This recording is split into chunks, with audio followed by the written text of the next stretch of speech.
राज्याचे अर्थमंत्री आदरणीय अजितदादा पवार 11व्यांदा राज्याचा अर्थसंकल्प आज मांडणार आहेत। महाराष्ट्राचा सर्वसामान्य शेतकरी, सर्वसामान्य आमच्या लाडक्या बहिणी, माता भगिनी हे सर्व त्या बजेटकडे, अर्थसंकल्पाकडे प्रचंड आशेने पाहत आहेत आणि कुणाचाही भ्रमनिरास होणार नाही असा अर्थसंकल्प राज्याचे अर्थमंत्री दुपारी 2 वाजता या विधिमंडळात मांडतील आणि सर्वसामान्य लोकांना यातून निश्चित दिलासा मिळेल, यात कोणाच्याही मनात शंका नाही। नाही, त्यांनी त्यांच्या पक्षांच्या कार्यकर्त्याच्या मेळाव्यामध्ये जे काही भाष्य केलं त्याचं मी समर्थन करतो याच्याकरता की देशातल्या अनेक नद्या प्रदूषित आहेत असं त्यांचं म्हणणं आहे। ते खरं आहे, बॅकवॉटरमुळं, इंडस्ट्रीयल वॉटरमुळं त्या नद्या प्रदूषित होतात आणि मग लोकांचं आरोग्य धोक्यात येतं। कुंभमेळ्याच्या अनेक घटना तुम्ही बघा, कुंभमेळ्यातल्या पाण्यांबद्दल सुद्धा मोठे मोठे लेख आले, 22% बॅक्टेरिया त्यामध्ये असल्याचं निदर्शनास आलं आणि त्या धर्तीवर त्यांनी जर ते काही भाष्य केलं असेल तर मी तरी समर्थन करतो।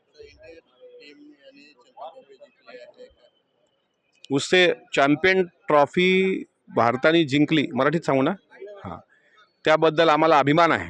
पण चॅम्पियन ट्रॉफी जिंकल्यानंतर राज्याचे आणि देशाचे प्रश्न मिटले असं होत नाही।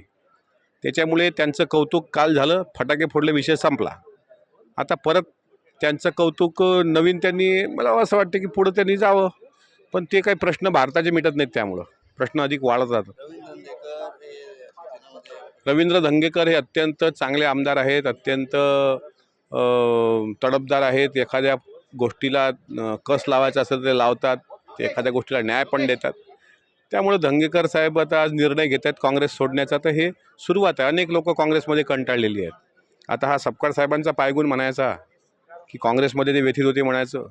त्यांना आमच्या पक्षाकडून पण ऑफर रुपाली ठोंबरे यांनी दिली होती आणि राष्ट्रवादी काँग्रेस पक्ष हा पुण्यामध्ये ते असताना त्यांना साजेसा असा उचित असा पक्ष आहे।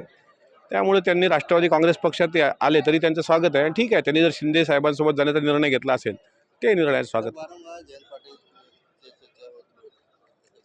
त्यांनी सांगितलं ना, मी सर्व पक्षाच्या संपर्कात आहे, यातच सगळं काही आलं। ते पण काहीतरी धडाकेबाज निर्णय घेतील।